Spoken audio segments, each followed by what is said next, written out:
Okay, well here is a Toshiba, and does it even have a model number on the front? Oh yes, SD-V295. And I believe the customer's complaining about the VHS side not working correctly, not playing or not showing video, maybe plays.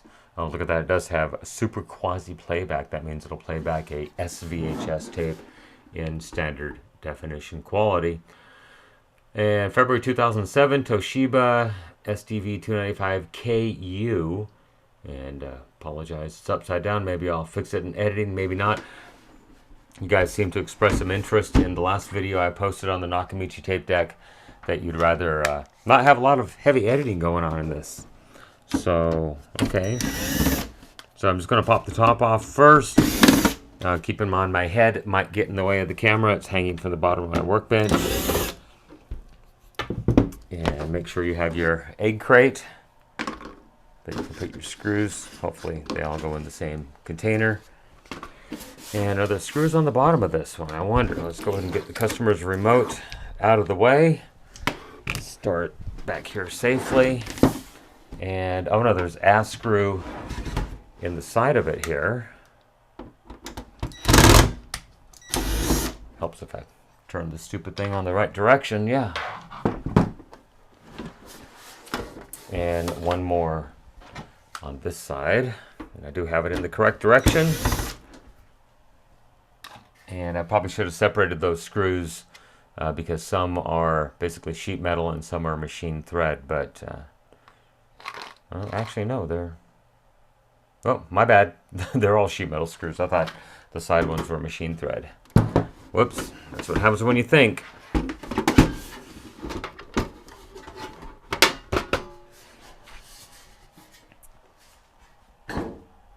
Okay, well, certainly not a lot of spare space in here. Obviously made by Orion. They actually made some pretty good units. And the customer was complaining about a VHS playback issue. Does appear to be a 4-head hi-fi stereo. One of the ways you can tell real quick, let's zoom in on the video cylinder here. Remember, doing this all in real time. So let me get a pointing device here. How about a multimeter lead? So on the side of the cylinder right here, you can see these little cutouts. You can actually see 1, 2 video heads. You can see a little separation in the center right there. And so that tells me that this is a 4-head unit because it has 1 head and 2 heads right here. And if you look up here, you'll see Allen set screws. And these are meant to adjust the actual height of the head by just a few microns at a time. And over here you'll see another Allen set screw, and that is for the single hi-fi stereo head right there. And as we rotate 180 degrees, once again, 2 more heads. I don't see the gap in between them, might be clogged, but you can see the 2 Allen set screws to adjust the height of the head, and then the 1 Allen set screw that adjusts the height of the hi-fi head. So I'm going to go ahead and get the capture device connected over here, and we'll just pop a tape into it and see what it wants to do.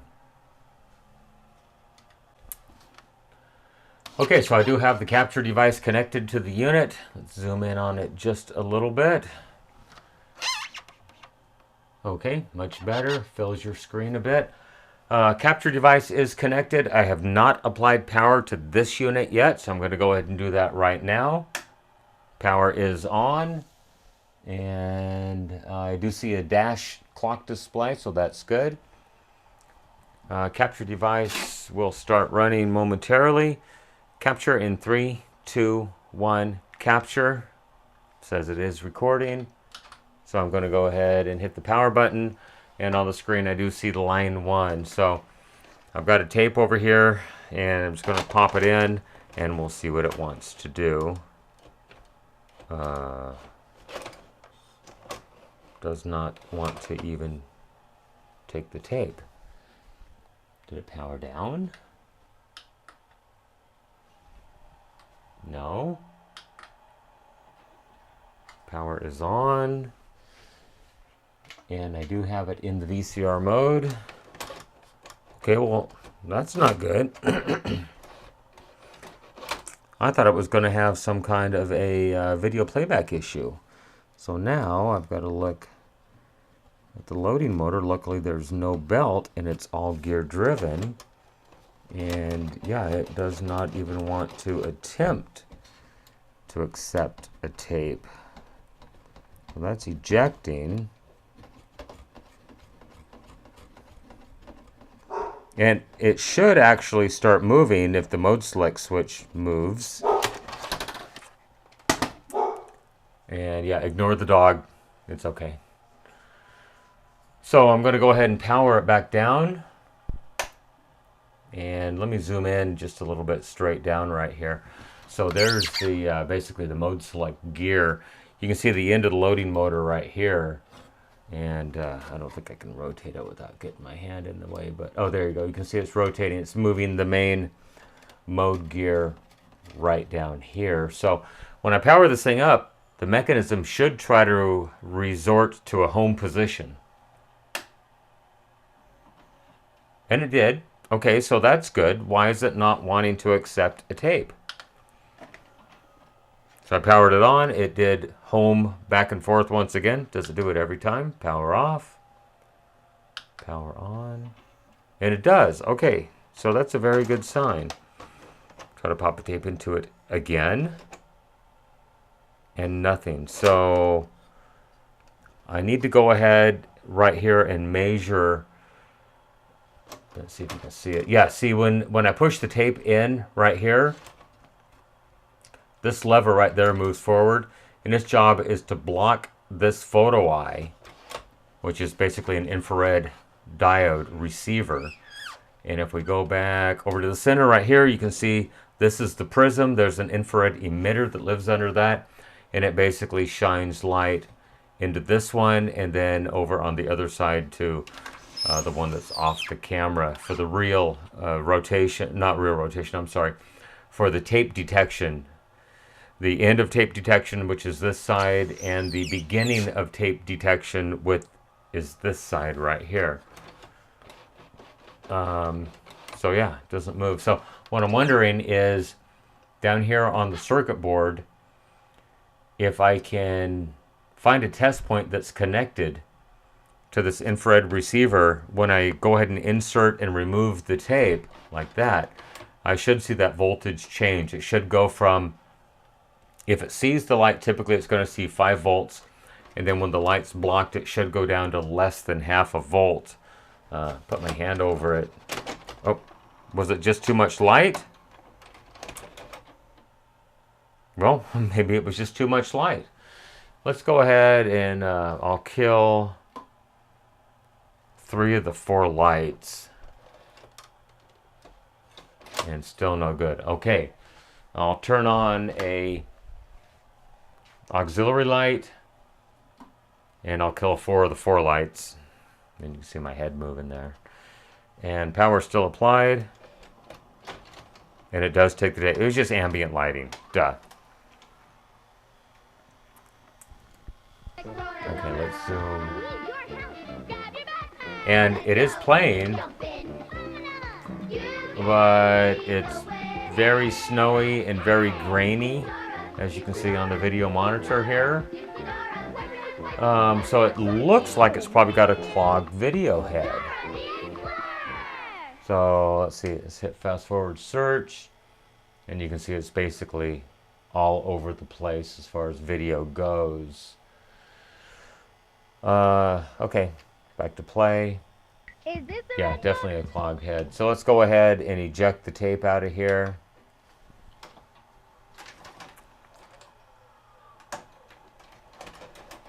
And I know you guys don't like to see me use acetone and cotton swabs to clean these heads, but like I said, I've been doing it for so many years and I've had excellent success doing it. So let's get some acetone, just regular. I pick it up at Walmart or the local hardware store, whatever. Okay, I've got a little acetone in a container. And so we'll just do a quick sweep of the heads. I'm just dipping the acetone, flinging off some of the extra. And so I'm just going to place the cotton swab so that the head contacts this area up here, not the big cotton ball.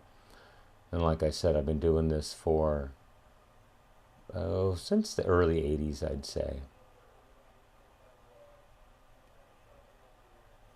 And I know you can't really see much right now because my hand is in the way, but I'm just using sweeping horizontal motions.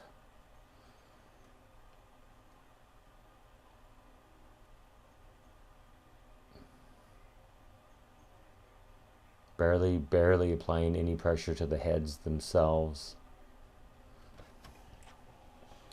And if you look at the cotton swab, you can see how much crud we got off the heads already. So I'm going to redip it, and I'm just going to go ahead and give the cylinder a quick spit shine to get any contaminants that might be on it off of it. And then one more time, just barely making contact. I'm just going to go ahead and spin the heads here, and then very light pressure as I pass the actual heads. And once again, you can actually see some more stuff I got off there. So we'll turn off those lights. We'll pop this tape back in it, and we'll see if we made any improvement whatsoever. Hit play. And look at that. It's playing absolutely perfectly. It just had a clogged video head. So let's see what the search looks like. Much better right there. No problem whatsoever. He didn't mention anything about the DVD drive, so I think I'm just going to go ahead and just pop a disc into it, play it, make sure it plays correctly. And we'll stop that and eject it.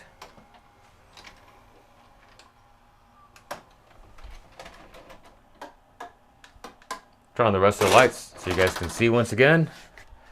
So yeah, just needed a nice little cleaning.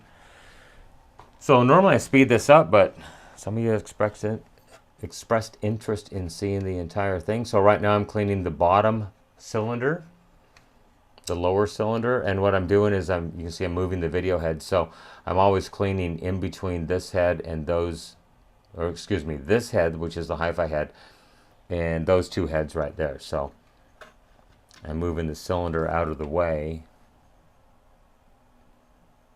because if I have any horizontal motion, it will damage those heads. Very fragile.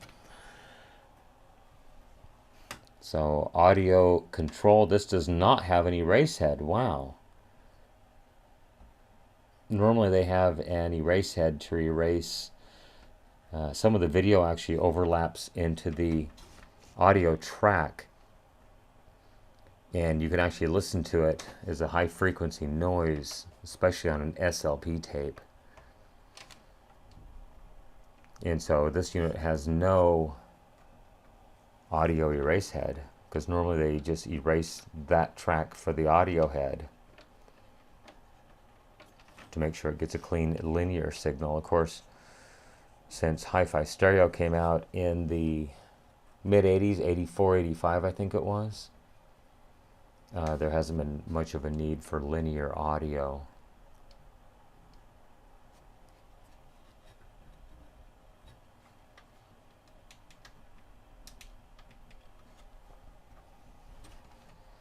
This thing's actually in really good shape. Very clean. Looks like it's hardly ever been used.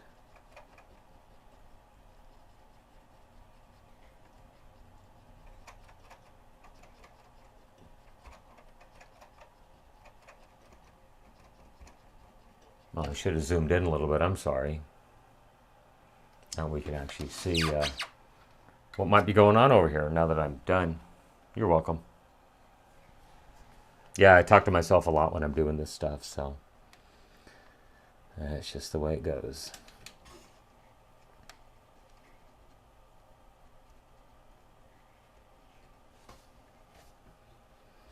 Make sure I got everything good.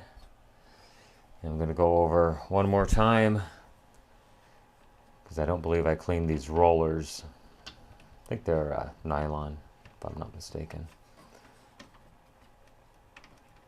And yes, my hands were washed right before I started, so I don't have any like nasty oily residue. And as you can see with my left thumb, I'm rotating it, and with my right hand, I'm just scrubbing up and down. Okay, I think that's good. I'm going to stop the capture device to resync it. And it's saving the last video. And then once it's done, I'm going to go ahead and start capturing in 3, 2, 1, capture. And we'll just pop that tape back into it one more time. Turn off these lights.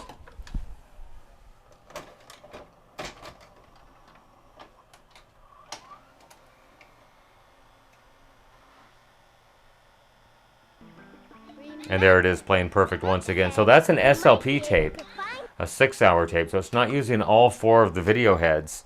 So I want to find a standard a standard play an SP tape. This one may or may not record. It is a commercially produced movie, so the capture device may object to it, possibly. And probably the beginning of it's going to be kind of screwed up anyhow. Let's go ahead and fast forward. Yes, it does have macrovision. I saw the dots come up on the bottom there. And it'll probably get previews, because you got previews back then. Oh yeah, coming up on video cassette. Yes. Okay, back to play. See the macrovision again. So yeah, that's playing absolutely perfectly. I'm very happy with the video performance in both SP and in SLP. Let's get this tape out of here. And let's try to find a DVD. All right, let's move this over so you guys can see it. The lights can come back on. Open and close the DVD player. So this is a customer's DVD VCR that I repaired, and it was a record test on that unit. So I'll switch over to the DVD mode. It says it is reading. Hopefully it reads it and plays it. It does know it's a DVD. And there is some info there. We'll hit play. And it's recording, I believe, a Korean station that some customer recorded. Maybe this customer, I'm not sure what, but the DVD does actually work. The quality looks very good as far as I can tell with a DVD recorder. I think this guy had it didn't have a VCR, but it had a hard disk, and he recorded stuff on the hard disk, and I had to repair the power supply. Anyhow, that is the test disc that I recorded from his unit, and as you can see, the quality is excellent on this thing. Absolutely perfect. So I think that is going to be it on this unit. I just basically have to put it back together, and yeah, there we go. Well, I certainly hope you enjoyed this basically live repair and diagnostic on this Toshiba SD-V295. Yeah, if you like the live, unedited, unpolished videos, then yeah, I can definitely make more of those, because it is easier to not have to edit a video. It typically takes me about an hour for every 10 minutes of published video, so if I don't have to edit it, it basically just got to add some titles and whatnot. Anyhow, thank you so much for watching. I really do appreciate all your support, especially since the accident my daughter and son-in-law were in. I got to give thanks for everyone who has just been, yeah, take your time, be patient, do what you got to do, because it's been very busy. Let's see. You can follow me on social media, Facebook, Instagram, Twitter at NorCal715. You can email me, NorCal715videos@gmail.com. Once again, please be patient. I still have a full-time job, and I'm trying to do the best that I possibly can on my time off. If you do try to email me on Facebook, Instagram, or Twitter, message me on Facebook, Instagram, or Twitter, please be aware, because of what's going on, it might be weeks and weeks before I get a chance to even respond. I think I'll put this back part on first. Oh, yeah, there's the problem right there.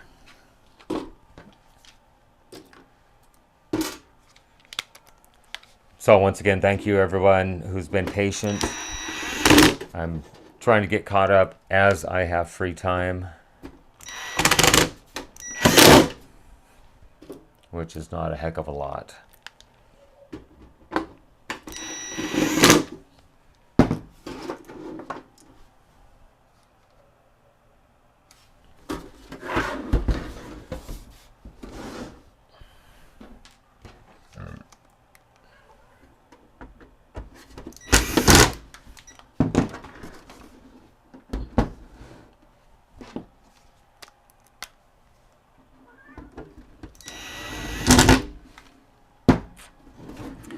Okay, there we go. All back together, ready to go back to the customer. Once again, remember, with your help, we can try to keep these things out of the landfill, out of the recycle bin, and out of the e-waste facility. Everyone, thank you for making it to the end of this, basically almost a live video. Maybe I should do a live video sometime. I really do appreciate it. Everyone, oh, no focus. Everyone have a great day. Once again, thank you so much for watching and all your support. I really do appreciate it. Bye-bye.